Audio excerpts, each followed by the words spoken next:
Hi friends, welcome back to my channel Supriya Sinha Badarpur. আজ তোমরা সবাই জানো আমি বাবার বাড়ি গেছি 2 দিনের জন্য, মেয়ের একটা পূজার জন্য আর কি। ঠিক আছে, তো ভাবলাম একদিন সময়টা নষ্ট না করে একটু সনবিলটা ঘুরে আসি, কারণ এখানে যে আমাদের অনেক দিন আগে একটা টুরিস্ট প্লেস বানানো হয়েছে তোমার সনবিলে, ওটা আমি দেখিনি, তার জন্য অনেক দূর, আমাদের বাড়ি থেকে অনেক দূর এই যে আমাদের তোমার টুরিস্ট প্লেসটা, কারণ ওটাতে মন্ত্রী এসে উদযাপন করে গেছিলো। হ্যাঁ, ঠিক আছে, তাও আমাদের আসা হয়নি, বাড়ি কিন্তু সামনেই, কিন্তু আমরা আসতে পারি না, অনেক দূর থেকে অনেক লোক এসে দেখে যায়, কিন্তু আমরা আর পারি না।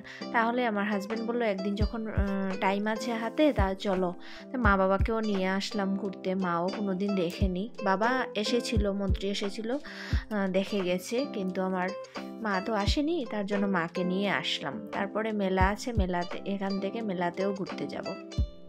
তারপরে আমার এখানে একটা দেখলাম ঘোড়া আছে, আমার মেয়ে চড়বে, তার জন্য মেয়েকে ঘোড়াতে উঠালাম। এটা এক্স্যাক্টলি ঘোড়া না, ওটা ক্রস আছে, ঠিক আছে, ঘোড়া গাধা মিলিয়ে একটা ক্রস। যাই হোক, তারপরে ওটাতে উঠলো আমার মেয়ে, 50 টাকা করে নিল, ঠিক আছে। আর ফটো উঠলে 3-4জনে ফটো উঠতে পারবে, ওটাতে 50 টাকা। মেয়ে ভয় পাচ্ছে, দাদা দাদাটা বলল ভয় পাবে না, যখন যত বেশি যাবে তখন সাহসটা বেড়ে যাবে। তারপরে ওর বাবা বলল একটু ভিডিও করার জন্য, তাও আমি ভিডিওটা করলাম, ভালোই লাগছে। আমরাও ফটো উঠলাম ওই ঘোড়ার সামনে, আমি উপরে উঠে ফটো পিক দিলাম একটা, কিন্তু উপরে চড়তে গেলাম না, কারণ কষ্ট লাগে, আমার পশু তো, আমার ওয়েটটা নিয়ে ও ঘুরবে, আমার একটা মনে খারাপ লাগে, বাচ্চা মানুষ, আচ্ছা ঠিক আছে ওটা। তারপরে বউটো চড়বো, তো বউট 1000 টাকা বলে বউটে উঠলাম, 1000 টাকা বলে একটু অন্য মানে জলটা দেখাবে আর কি, ঠিক আছে।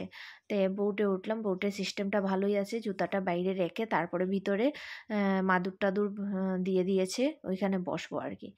তাহলে এই যে বউটে উঠে গেলাম, 1000 টাকা করে, অনেক বুটের রেট আছে জানো, যেখানেই যাও না এখানে বুটের একটা রেট আছে, ওরা তো পেট্রোল দিয়ে জ্বালায় না, তার জন্য। এই যে দেখো বিলটা কিরকম লাগে, দেখো তোমরা বিলটা, আমাদের এখানের এই সনবিলটা তোমার বইপত্রও লেখা আছে।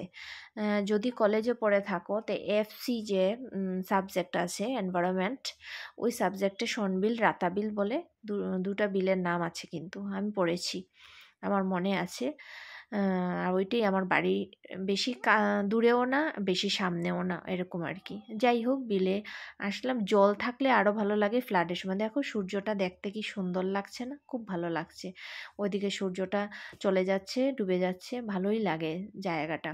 যখন বর্ষার দিনে আসা হয় না, যারা আসে আরও সুন্দর লাগে, কিন্তু একটা জিনিস কি জানো, জলের মধ্যে রিস্ক থাকে, ভয় লাগে, অনেক লোক ক্ষতিও হয়, তার জন্য এইটাই ঠিক আছে, এই ওয়েদারটাই ঠিক আছে, জলও বেশি না, ভয়েরও কোনো কারণ নেই, কিন্তু দেখতে ভালো লাগে, জল চারোদিকে থাকে তো খুব ভালো লাগে। ব্রিজটা যে দেখিয়েছিলাম, ওই ব্রিজটা মোটামুটি অর্ধেক উঠে যায় জলে, প্রচণ্ড জল থাকে বর্ষার দিনে, ঠিক আছে, কিন্তু ভয়ও থাকে, অনেক ভয় থাকে। এখন যে ঘোরাফেরা করছি ওটাতে কোনো ভয় নেই, জল এত একটা বেশি না, হ্যাঁ, যেমন সাঁতার জানলে মোটামুটি ইয়ে করতে পারে। দেখো সূর্যটা কি সুন্দর লাগছে না, খুব ভালো লাগছে, আমার তো খুব ভালো লাগছে সূর্যটা। হঠাৎ সূর্যটা দেখে বলল আমার হাজব্যান্ড যে ওটাতে ভিডিও করো, ভালো লাগবে, ঠিক আছে।